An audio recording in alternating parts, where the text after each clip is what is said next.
여러분 안녕하십니까. 대통령 부인 김건희 여사 일가의 특혜 의혹이 제기된 서울 양평간 고속도로 사업에 대해 정부가 전면 백지화를 선언했습니다. 민주당은 오늘 의혹이 제기된 현장을 방문해 의혹이 사실이라면 당군 이래 최악의 카르텔이라고 했는데 원희룡 국토부 장관은 어떤 결정을 내려도 민주당의 거짓 선동이 계속될 거라며 사업은 다음 정부에서 하라고 말했습니다. 먼저 신준명 기자의 보도입니다. 김건희 여사 고속도로 특혜 의혹에 대응하겠다며 긴급하게 열린 당정협의회. 기자회견에 나선 원희룡 국토부 장관은 주머니에서 쪽지를 꺼내더니 돌연 서울 양평 고속도로 사업 자체를 중단한다고 선언했습니다. 노선 검토뿐만 아니라 도로개설 사업 추진 자체를 이 시점에서 전면 중단하고 이 정부에서 추진되었던 모든 사항을 백지화하겠습니다. 백지화 결정의 배경은 민주당에 돌렸습니다. 김건희 여사를 악마로 만들기 위한 민주당의 가짜뉴스 프레임을 말릴 방법이 없다. 가짜뉴스를 통한 괴담 선동으로 정치적 재미 보려는 데만 목적이 있다고 비난했습니다. 김건희 여사님 땅이 거기 선산을 옮기지 않는 한, 그것을 처분하지 않는 한 민주당의 이 날파리 선동이 끊이지 않을 것이기 때문에 저희는 그 원인을 제거하겠습니다. 다음 정부에서 하십시오. 같은 시각 민주당은 고속도로 특혜 의혹을 파헤치겠다며 TF를 구성해 현장 검증에 나섰습니다. 고속도로 종점 변경이 검토된 김건희 여사 소유 토지를 찾아갔습니다. 예비 타당성 조사도 마친 종점 노선이 왜 바뀌었는지 끝까지 추적하겠다고 밝혔습니다. 부당한 과정에 특별한 압력이 있었는지 또 어떠한 과정을 거쳤길래 전혀 상식적이지도 않고 선례가 없는 이런 게이트성 의혹이 제기되는 의문들이 사실이라면 최악의 카르텔이라고 비판 수위를 높였습니다. 이건 당군 이래 최악의 이권 카르텔이라고 생각합니다. 윤석열 대통령이 카르텔 척결을 이야기하고 있는데 그 최악의 카르텔이라고 생각합니다. 민주당은 고속도로 사업 백지화 결정에 대해 국책 사업이 장난이냐, 국민을 협박하는 것이냐며 강하게 비판했습니다. MBC 뉴스 신준명입니다. 후쿠시마 원전 오염수와 관련한 국제원자력기구의 최종 보고서의 결론은 한마디로 안전하다는 거죠. 하지만 여전히 논란이 식지 않고 있습니다.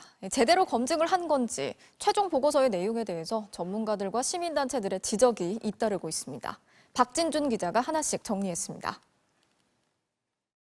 지난해 말 IAEA가 내놓은 후쿠시마 원전에 대한 4차 보고서. 방사능 핵종 제거 장치인 알프스 관련 내용이 담겼습니다. 알프스 시설과 장비를 관찰했다는 것이 핵심인데 IAEA가 직접 현장을 본 게 아니라 도쿄전력이 준 자료를 검증했다는 것입니다. 당시에도 도쿄전력이 제공한 자료를 어떻게 다 믿을 수 있냐는 문제가 제기됐는데 최종 보고서에는 이마저도 빠졌습니다. 전문가들은 핵심 장치 알프스를 제대로 검증을 한 건지 최종 보고서로는 알 수 없다고 지적합니다. 알프스의 성능에 대한 어떤 공학적인 데이터, 신뢰성을 보일 수 있는 어떤 것들에 대한 내용이 아무것도 없다는 것입니다. 제한된 방사능 핵종도 문제로 지적했습니다. 도쿄전력이 관리 대상이라고 밝힌 핵종은 30개. 이번 보고서에서 분석한 핵종은 단 9개입니다. IAEA 보고서는 반감기가 짧은 방사능 핵종에 대해서는 추가적인 모니터링을 추천하지 않는다고 명시했습니다. 검증되지 않은 핵종이 얼마든지 있을 수 있다는 겁니다. 더 이상의 모니터링 하지 않을 걸 권고한다는 얘기합니다. 괜히 이상한 데이터가 막 나와서 헷갈리게 되니까 더 모니터링 하지 말라. 도쿄전력에서 채취한 시료 분석도 완벽하지 않았습니다. IAEA는 3차례 도쿄전력의 시료를 채취했지만 이번 보고서에는 2차, 3차를 제외한 1차 시료의 결과만 담았습니다.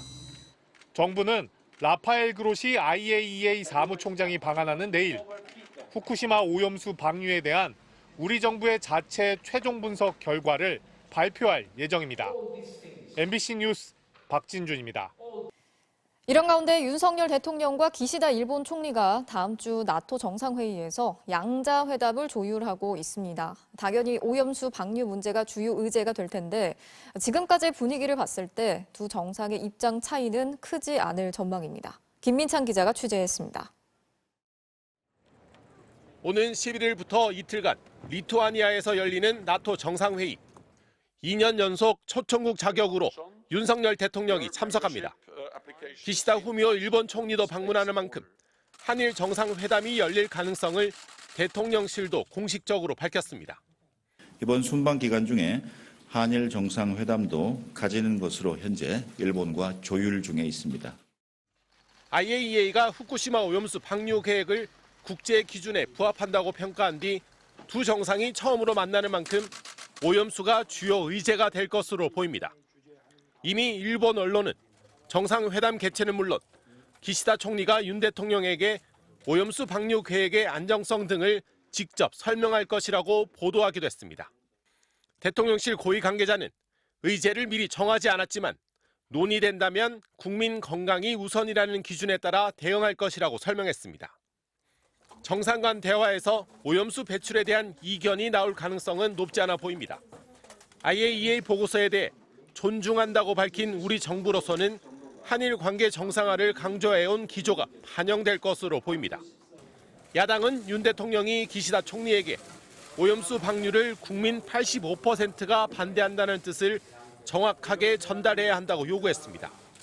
폐기물 해양 투기를 금지하는 런던 협약 당사국 총회에서 오염수 방류 문제를 쟁점화해야 한다고도 강조했습니다.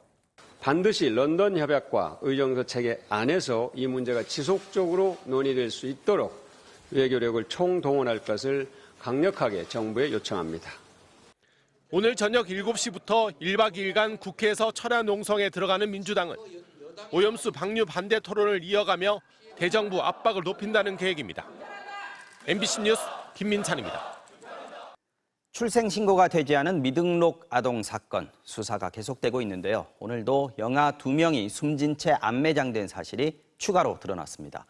인천에서는 딸을 묻은 엄마가 지목한 곳에서 아이의 유골이 발견됐고 경기도 용인에서는 자신의 아들을 살해하고 유기한 혐의로 친아버지가 긴급 체포됐습니다. 김현지 기자가 취재했습니다. 오늘 오후 경기도 김포시의 한 텃밭. 어제 긴급 체포된 40대 여성 정모 씨가 경찰에 붙들린 채 통제선 안으로 들어갑니다. 정 씨는 지난 2016년 8월 출생 미신고 상태로 숨진 딸을 안매장한 혐의를 받고 있습니다.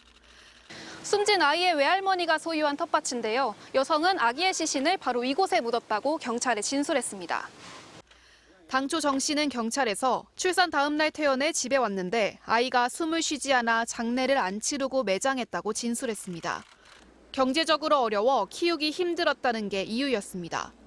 하지만 경찰은 아기가 태어난 지 6, 7일 이후 범행이 이뤄졌으며 정 씨가 살해한 정황을 발견해 살인죄와 사체 유기죄로 구속영장을 신청했습니다. 또 오늘 현장 검증에서 찾은 아이의 유골에 대해서도 부검을 의뢰할 예정입니다. 경기도 용인의 한 야산에서도 경찰이 수색에 나섰습니다. 지난 2015년 3월 태어난 지 얼마 안 된 아들을 숨지게 한 혐의로 긴급 체포된 친부가 시신을 묻었다고 지목한 곳입니다. 경찰은 범행에 가담한 것으로 보이는 남성의 장모도 오늘 오전 같은 혐의로 긴급 체포했습니다. 경찰 조사에서 친부는 아기가 다운증후군을 앓고 있어 양육에 부담을 느꼈다고 말했습니다. 또한 당시 아내에게는 아기가 아파서 숨진 걸로 말했다며 친모는 범행 사실을 모른다는 취지로 진술했습니다. 경찰은 친모를 참고인으로 조사하는 한편 시신 유기 장소로 추정되는 야산을 계속 수색 중입니다. 어제 오후 기준 전국 경찰이 수사 중인 미신고 아동 사건은 598건으로 증가했고 숨진 걸로 확인된 아이도 23명으로 늘었습니다. MBC 뉴스 김현지입니다. 최근 MG 새마을 금고의 대출 연체율이 높아져 위기설이 돌았는데 설상가상으로 지점 한 곳이 문을 닫게 되자 돈 맡긴 고객들의 불안감이 커졌습니다. 일부 고객들이 예금을 인출하려고 이 지점에 몰리는 상황이 벌어졌고 급기야 정부가 긴급 진화에 나섰습니다. 김아영 기자의 보도입니다. 경기도 남양주의 한 새마을 금고. 건물 외벽에는 다른 지점과 합병된다는 현수막이 걸려 있습니다. 갑작스런 폐업 소식에 최근에는 새마을금고의 대출 연체율이 크게 올랐다는 소식까지 들어오면서 불안한 마음에 고객들의 발길이 이어지고 있습니다. 난리들이 치니까 나도 그럼 나와본 거예요. 어떻게 된 건가. 직원들은 해명하느라 진땀입니다. 이 지점이 폐업한 건 잘못된 부동산 대출 한 건 때문이었습니다. 한 직원이 200억 원으로 평가되는 부동산 개발에 600억 원을 대출해줬고 돈을 제대로 회수하지 못하게 되자 다른 지점과 합병된 겁니다. 400억 원의 부실 채권은 새마을금고 중앙회에서 떠안고 해결하기로 했습니다. 하지만 크게 오른 연체율 뉴스와 함께 불안감은 전국 새마을금고로 확산되고 있습니다. 아침에 출근을 막 하자마자 그냥 주민들이 쫙 그냥 계시는 거예요. 그래서 이제 오신 분마다 설명을 다 해드렸죠. 이른바 뱅크런, 대규모 인출 사태까지 우려되자 오늘은 정부가 직접 진화에 나섰습니다. 지난 5월 말 새마을금고 중앙회가 보유한 상환준비금은 77조 3천억 원, 예금 인출이 불가능한 파산 가능성을 일축했습니다. 또 최근 중도 해지한 예적금을 다시 맡길 경우 기존의 이자 혜택을 그대로 적용시키고 비과세 혜택도 유지하기로 했습니다. 새마을금고의 연체율을 관리가 가능하다는 점과 그리고 또 고객들의 소중한 예적금이 안전하게 관리하고 있다는 것을 행안부, 기재부, 금융위 등은 범정부 대응단을 꾸려 당분간 새마을금고를 집중 관리할 방침입니다. MBC 뉴스 김아영입니다.